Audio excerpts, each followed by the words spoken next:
Halo rekan-rekan mahasiswa semua, kita akan lanjutkan kembali pembahasan kita terkait teori komputasi. Dalam kesempatan ini kita akan membahas mengenai materi yang masih berhubungan dengan pembahasan terkait finite automata, yaitu konsep dan karakteristik NFA atau non-deterministic finite automata. Sebelum kita melanjutkan membahas lebih jauh terkait konsep dan karakteristik dari non-deterministic finite automata atau NFA ini, sebelumnya telah kita pelajari dan kita diskusikan bersama bahwa kita telah membahas definisi dan karakteristik dari finite automata itu sendiri. Kemudian kita juga telah membahas mengenai jenis-jenis dari finite automata, yaitu kita ketahui bahwa ada dua jenis finite automata, yaitu yang pertama adalah deterministic finite automata yang kita sudah bahas di pertemuan sebelum ujian tengah semester atau UTS. Kemudian yang kedua adalah finite automata yang dinamakan dengan non-deterministic finite automata. Di dalam pembahasan sebelumnya, kita telah membahas secara detail terkait deterministic finite automata, yaitu kita membahas mengenai ekivalensi dari dua deterministic finite automata. Kemudian kita juga telah membahas varian lain dari finite automata yang kita sebut dengan finite state machine, ya, yang merupakan varian dari finite automata yang memiliki output dan bagaimana implementasi dari finite state machine ini ke dalam sebuah operasi aritmatika bilangan biner yang kita sebut dengan finite state machine binary adder. Baik rekan-rekan mahasiswa, kita akan segera melanjutkan untuk pembahasan konsep dan karakteristik NFA ini. Kita akan masuk ke topik yang pertama. Kita akan bahas lebih jauh mengenai non-deterministic finite automata. Sedikit mengingat di pertemuan sebelumnya mengenai definisi dari non-deterministic finite automata atau NFA ini, bahwa yang dinamakan dengan NFA merupakan sebuah finite automata yang memiliki karakteristik di mana finite automata dengan jenis ini diperkenankan untuk memiliki null transisi, artinya ketika sebuah stata diberikan input, maka diperkenankan stata ini tidak mengarah ke state manapun.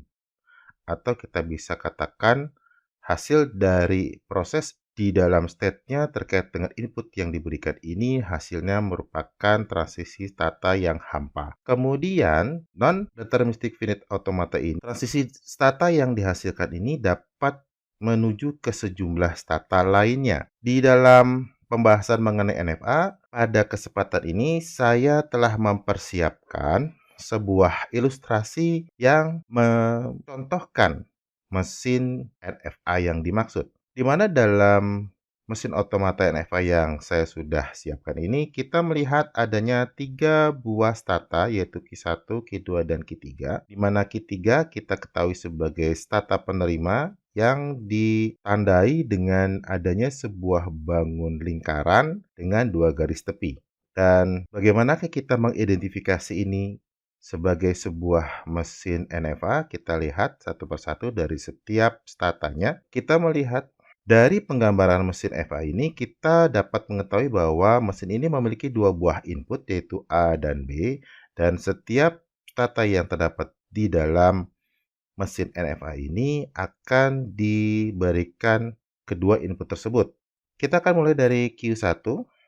Di stata Q1, ketika Q1 ini kita berikan input A, maka stata ini akan mengarah ke 2 buah stata lainnya, yaitu Q2 dan Q3. Dari kondisi ini, kita bisa identifikasikan bahwa mesin otomata ini merupakan mesin otomata berjenis NFA. Itu yang pertama. Dan yang kedua, kita perhatikan bahwa baik Q1 maupun Q2 ini sama-sama memiliki satu input saja. Artinya, baik Q1 dan Q2, ketika diberikan salah satu input yang tidak ada, maka hasil dari transisinya nanti merupakan sebuah stata hampa. Demikian.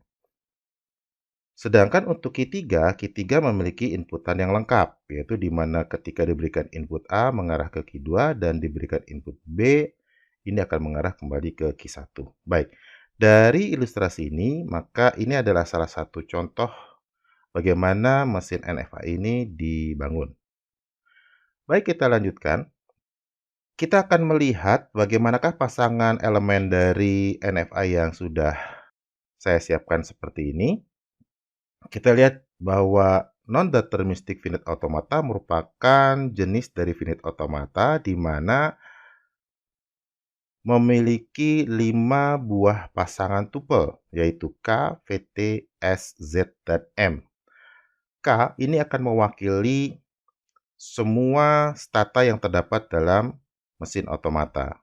Dari ilustrasi ini kita bisa mengetahui bahwa mesin NFA ini memiliki 3 buah stata, sehingga kita bisa tuliskan sebagai himpunan dari stata-stata yang ada, yaitu Q1, Q2, dan Q3.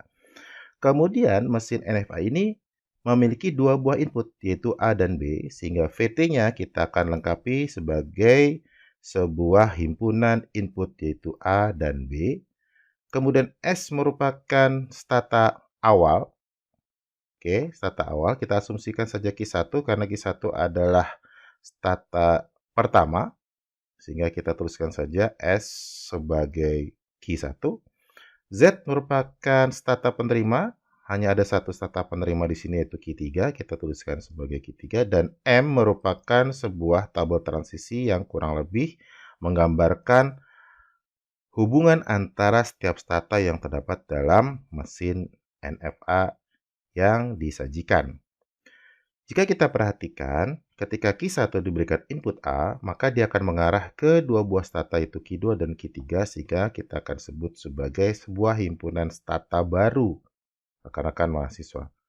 Oke, kemudian ketika Q1 diberikan input B, tidak ada stata yang dituju sehingga kita sebut dengan 0.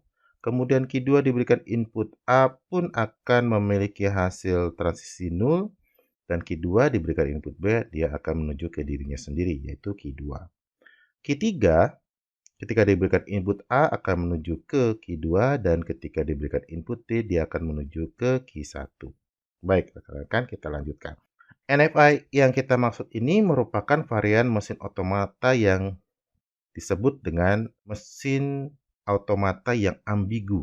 Ambigu di sini diartikan bahwa di dalam mesin tersebut, ini adanya stata yang jika diberikan suatu nilai input, maka transisi stata yang dihasilkan akan menuju ke lebih dari satu stata lain. Sehingga hal ini akan menyebabkan suatu kondisi di mana mesin tidak dapat menentukan sebetulnya stata mana yang akan ditelusuri berikutnya, karena dia menuju ke 2 buah stata yang lain. Oleh karena itu, agar NFA ini kemudian memiliki satu kepastian stata mana berikutnya yang akan dituju, maka mesin NFA ini perlu kita normalisasikan. Mengapa kita perlu menormalisasikan? Kita akan lihat dari contoh yang ada berikut. Misalkan mesin NFA ini kita akan berikan sebuah string AA, BB, AA untuk diuji dan menentukan bagaimanakah hasil penelusuran NFA ini terhadap string yang diberikan. Dan apabila kita masukkan dalam satu buah proses penelusuran, maka kita akan tulis demikian, M Q1 sebagai stata awal, kemudian string yang akan kita uji. Yang pertama dilakukan, tentunya kita akan memproses Q1 dengan inputan A, hasilnya akan mengarah ke 2 buah stata lainnya, yaitu yang pertama adalah Q2, kemudian inputan yang pertama ini akan hilang dari pengamatan. Kemudian yang kedua dia akan mengarah ke Q3 dengan string yang tersisa adalah A, B, B, AA, di mana string yang pertama pun hilang dari pengamatan. Ketika terdapat 2 buah stata yang diuji, maka mesin tidak akan dapat menentukan stata berikutnya yang akan ditelusuri karena terdapat 2 buah hasil transisi. Bagaimanakah agar tidak terjadi ambigu dan penelusuran dapat diselesaikan? Seperti yang disampaikan sebelumnya, maka si mesin NFA ini perlu kita normalisasikan. Dan bagaimanakah caranya kita melakukan normalisasi terhadap mesin NFA? Caranya adalah dengan melakukan konversi mesin NFA menjadi mesin automata deterministik atau kita sebut dengan DFA.